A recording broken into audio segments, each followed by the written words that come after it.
সংবাদ সবাইকে স্বাগত জানাচ্ছি। আমি ফিরোজ তোহা। শুরুতেই সংবাদ শিরোনাম জানিয়ে দেব এই মুহূর্তে হাতে পাওয়া সর্বশেষ গুরুত্বপূর্ণ আপডেট। আন্তর্জাতিক সংবাদ। ইরান ইসরায়েল ফিলিস্তিনি ত্রিমুখী যুদ্ধ চলছে। শুরুতেই থাকছে ট্রাম্পের হত্যা প্রচেষ্টা দাবি প্রত্যাখ্যান করল ইরান। আমেরিকার সাবেক প্রেসিডেন্ট ডোনাল্ড ট্রাম্পকে হত্যা প্রচেষ্টার সাথে ইরান জড়িত বলে মার্কিন গণমাধ্যমে যে খবর প্রচারিত হয়েছে তা দৃঢ়ভাবে প্রত্যাখ্যান করেছে তেহরান। এবারে জানাবো ইরানি পররাষ্ট্রমন্ত্রীর কঠোর হুঁশিয়ারি। যুদ্ধ শুরু হলে নিশ্চিতভাবে লেবানন হবে ইসরায়েলের জন্য দোজক। ইসলামী প্রজাতন্ত্র ইরানের ভারপ্রাপ্ত পররাষ্ট্রমন্ত্রী আলী বাকেরি কানি হুঁশিয়ারি উচ্চারণ করে বলেছেন, ইহুদিবাদী ইসরায়েল যদি গাজা থেকে লেবাননের বিরুদ্ধে যুদ্ধের বিস্তার ঘটানোর চেষ্টা করে তাহলে নিশ্চিতভাবে আরব এই দেশটি দখলদার সেনাদের জন্য দোজকে পরিণত হবে, যেখান থেকে তারা আর ফিরতে পারবে না। জানাবো ইসরায়েলের বিরুদ্ধে প্রতিরোধ শক্তির বিজয় হলে পশ্চিমারা বিভাজনের নীতি বেছে নেবে।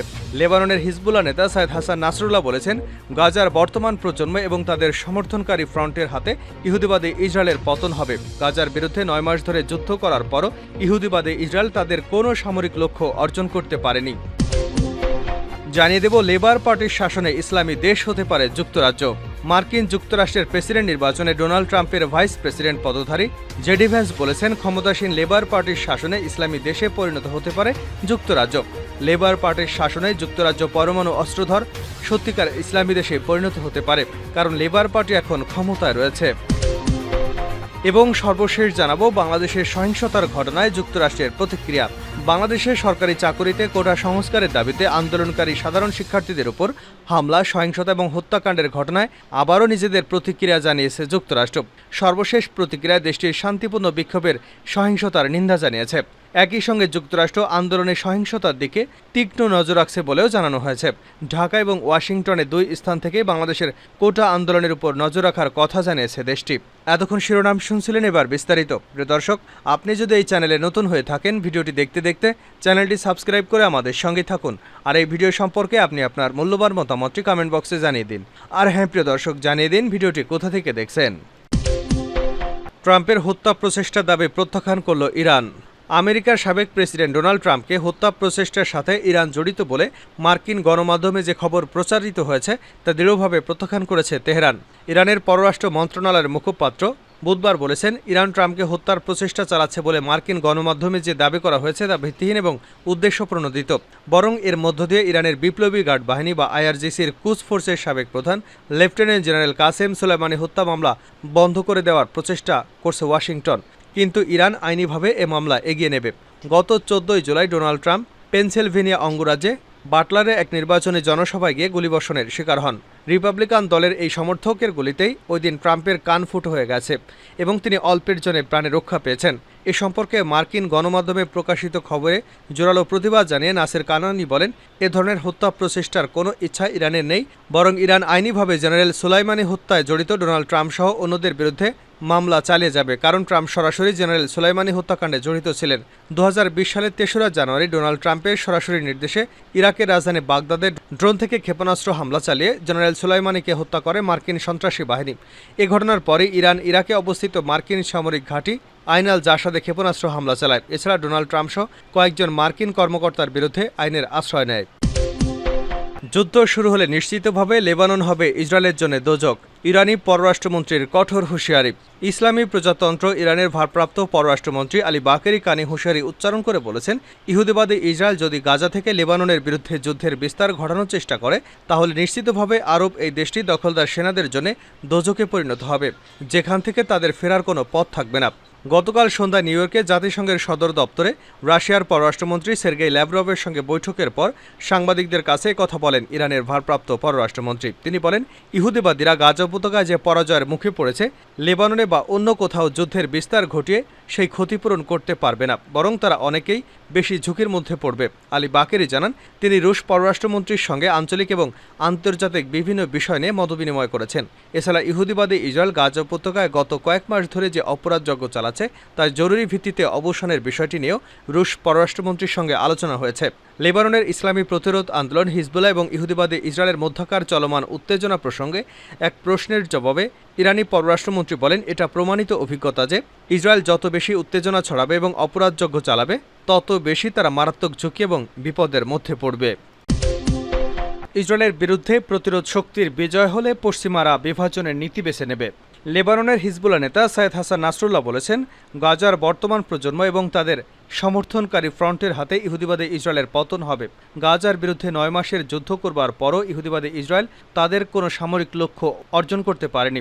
গাজার জনগণের প্রতিরোধ মোকাবেলায় তারা মরিয়া হয়ে উঠেছে বলে মন্তব্য করেন হিজবুল্লাহ নেতা। পার্স টুডে আরও জানিয়েছে, সৈয়দ হাসান নাসরুল্লাহ মঙ্গলবার রাতে এবং আশুরায় হুসেইনি রাতে একথা বলেছেন। যদি তাদের জন্য সীমান্ত খুলে দেওয়া হয় তাহলে দেখা যাবে তারা স্বেচ্ছায় গাজার সমর্থনের দায়িত্ব পালন করবে। তিনি আরও বলেন, আল আকসা তুফান অভিযানের মাধ্যমে বরকত হল সহায়ক ফ্রন্টগুলোর পারস্পরিক সংহতি, বিশেষ করে লেবানন, ইরাক এবং ইয়েমেনের ফ্রন্টগুলোর মাঝে ঐক্য এবং সংহতি বড় রকমের অর্জন। এদের পেছনে আমেরিকা বছরের পর বছর ধরে বিচ্ছিন্নতার উস্কানি দিয়ে এলেও কোনো সফল হয়নি। তাদের সেই তৎপরতা এখন সর্বনিম্ন পর্যায়ে পৌঁছেছে। হিজবুল্লাহর মহাসচিব আরও বলেন, আশা করা যায় যে আল আকসা তুফান অভিযানে বিজয়ের পর ইহুদিবাদী ইসরায়েলের বিরুদ্ধে মুসলমানদের ঐক্য আরও সুদৃঢ় হবে। সৈয়দ নাসরুল্লাহ বলেন, ১৯৪৮ সাল থেকে আমাদের অঞ্চলে যা ঘটেছে তা একটি বড় রকমের দুর্নীতি। পশ্চিমাদের মদদে ইহুদিবাদী শত্রুরা আরবদের অপমানিত করছে। তিনি আরও বলেন, শত্রুদের বিজ্ঞানী এবং বিশেষজ্ঞরাও মনে করেন যে প্রতিষ্ঠার ৭০ বা ৮০ বছর পর ইসরায়েল ধ্বংস হয়ে যাবে। তাদের প্রাকৃতিক, ঐতিহাসিক এবং সামাজিক তথ্য প্রমাণ ইঙ্গিত দেয় যে ইসরায়েল এমন একটি স্পর্শকাতর পর্যায়ে পৌঁছেছে। হিজবুল্লাহর মহাসচিব আরও বলেন, যারা বিশ্বাস করে যে ইসরায়েল হলো একটি ক্যান্সার টিউমার, তাদের হাতে অবশ্যই অবৈধ এই সরকার নির্মূল হওয়া উচিত। তাদের হাতে আল্লাহ এই অবৈধ দখলদার শক্তিকে শাস্তি দেবেন। হিজবুল্লাহর মহাসচিব ইঙ্গিত করার চেষ্টা করেছেন যে অবৈধ ইহুদিবাদী সরকার পতনের শেষ প্রান্তে এসে পৌঁছেছে। এদিকে তেল আবিবের কর্মকর্তারা যুদ্ধে তাদের পরাজয় এড়াতে প্রতিরোধ কমান্ডারদের হত্যা করার মিথ্যা সংবাদ প্রচারের আশ্রয় নিয়েছে।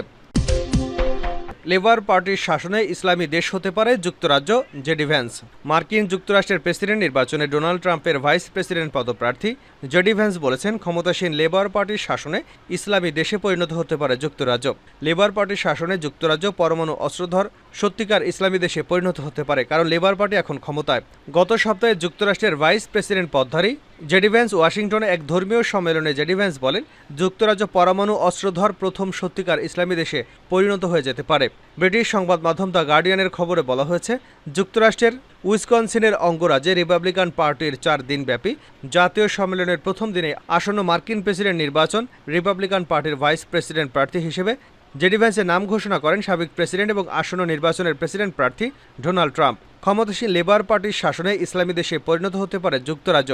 জেডি ভ্যান্সের এই মন্তব্য উড়িয়ে দিয়েছেন ব্রিটিশ উপপ্রধানমন্ত্রী অ্যাঞ্জেলা রেইনার। ভ্যান্স সিনেটে অতীতে অনেক ভালো কাজ করেছেন, কিন্তু তার এই বক্তব্য যুক্তরাজ্যের বৈশিষ্ট্যকে প্রকৃতভাবে প্রতিনিধিত্ব করে না। এবছর নভেম্বরে যুক্তরাষ্ট্রের নির্বাচনে যদি ট্রাম্প এবং ভ্যান্স জয়ী হন, তাহলে অ্যাঞ্জেলা রেইনার তাদের সঙ্গে সাক্ষাৎ করবেন। ইসলামী দেশ হয়ে উঠেছে যুক্তরাজ্য, এমন বক্তব্যের মাধ্যমে ভ্যান্স মূলত অভিবাসনের বিষয়ে লেবার দলের দৃষ্টিভঙ্গি এবং নীতির সরাসরি সমালোচনা করেছেন। ডানপন্থী মার্কিন রাজনীতিবিদরাও প্রায়শই অভিবাসনকে কোনো দেশের ইসলামের উত্থানের সঙ্গে যুক্ত করেন এবং এক্ষেত্রে নিয়মিতভাবে যুক্তরাজ্যের দিকে ইঙ্গিত করে থাকেন। এদিকে ব্রিটেনে বেশি সংখ্যক মুসলমানদের যাওয়ার প্রবণতা শুরু হয় প্রায় ১ শতাব্দী আগ থেকে। বর্তমানে যে তথ্য পাওয়া যায় তাতে দেখা যাচ্ছে ব্রিটেনের ৬,৭০,০০,০০০ জনসংখ্যার মধ্যে মুসলিম জনসংখ্যা মাত্র ৪০ লাখ। এ মাসে ৪ জুলাই সাধারণ নির্বাচনে জয়লাভ করে লেবার পার্টি ৫ বছরের জন্য সরকার পরিচালনার দায়িত্ব পেয়েছেন। তবে গাজায় নির্বিচারে গণহত্যার ব্যাপারে লেবার পার্টির নেতা কিয়ার স্টারমার্কের ভূমিকায় ক্ষুব্ধ ছিল মুসলমানরা। তারা নির্বাচনে নিজেদের ক্ষোভের বহিঃপ্রকাশ ঘটিয়েছেন। ব্রিটিশ জনগণ দেশটির খারাপ অর্থনৈতিক পরিস্থিতি, নিত্যপণ্যের মূল্যবৃদ্ধি এবং দখলদার ইসরায়েলের অপরাজযজ্ঞের প্রতি সরকারের সমর্থনের প্রতিবাদে ভোট দিয়েছে। এর অর্থ হল লেবার পার্টির বিজয় হলেও সেটা তার নিজের নীতির কারণে পায়নি, বরং সাবেক ক্ষমতাসীন দলের অপছন্দের কিছু কাজ এবং নীতির কারণে মানুষ বিদ্যমান বিকল্প ধারাটি বেছে নিয়েছে।